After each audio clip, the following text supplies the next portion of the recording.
Heroes and villains always have the same backstory, pain. The difference is what they choose to do about it. Villain says, the world hurt me, I'll hurt it back. The hero says, the world hurt me, I'm not going to let it hurt anybody else.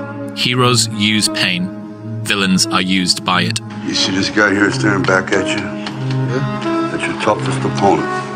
Every time you get into the ring, that's who you're going against.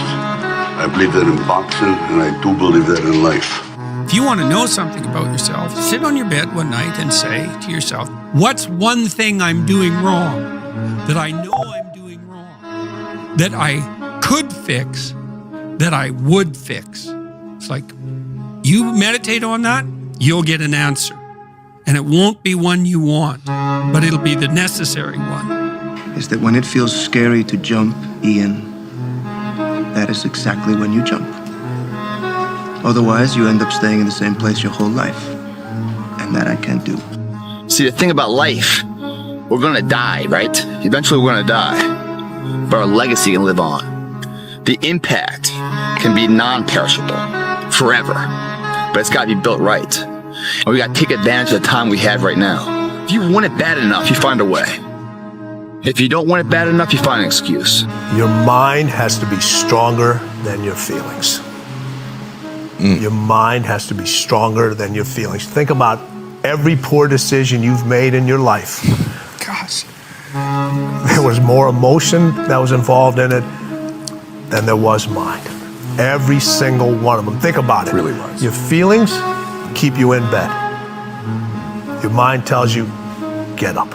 And how it looks very ugly. There's no fucking passion. There's no fucking motivation. There's no, oh my God, man, it's every day of your life just doing. No passion, no discipline, no motivation. Yeah, all these words, I hate that so many people fucking use these words now because it's watered. It's someone sitting in a room by themselves and they figure themselves out and say, God, this is gonna fucking suck. Where's passion when you're 300 pounds? Where's the motivation when you can't read and write? Where is it? So how did this happen? I just fucking did. I just did. I said, maybe at the end of this journey, there'll be something there for me. If not, I can read. If not, I'm 185 fucking pounds. There's no magic potion. There's no, oh, let me wake up and look at some shit. No, all those words are overused. They're bullshit. It's all bullshit. Just do.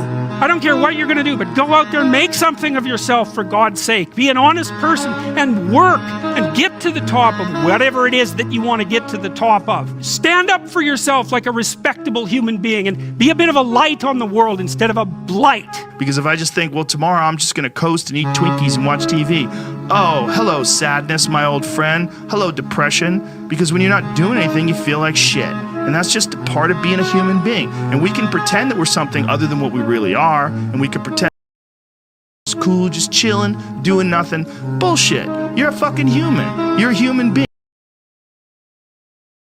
The fucking hundreds of thousands of years of hunters and gatherers and people that were struggling.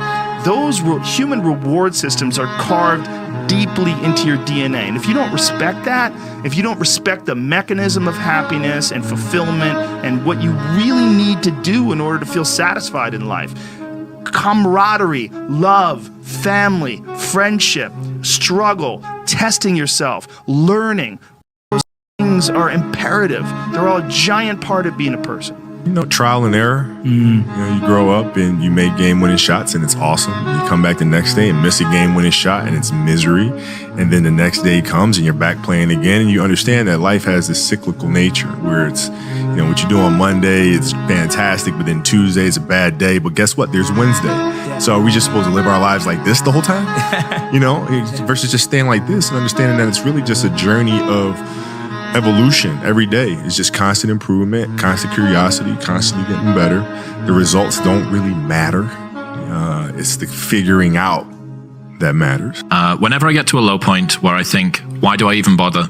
I just remind myself, this is where most people stop, and this is why they don't win. And this relates to another one, which is a reminder for the gladiators in the arena who feel beat up and scarred with no hope in sight. Building a business is hard. Hard feels shitty. This is what hard feels like. And this is why most people can't do it. but you can. This is what hard feels like. It's 1 a.m. I'm going for my third workout. Do I want to go to the gym? Absolutely not. I'd rather,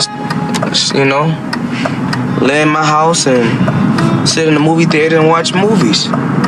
But, to be the best, you got to work overtime. To be the best, you got to work overtime. No one's coming to push you. No one's coming to tell you to turn the TV off. No one's coming to tell you to get out the door and exercise. The bottom line is, no one's coming. Guess what? No one gives a fuck. You gotta get the motherfucker in. Sometimes life can really hijack your fucking mind. When that happens to you, you're all fucked up. Your goals, your ambitions, everything is out the fucking window. In life, we all go through different things.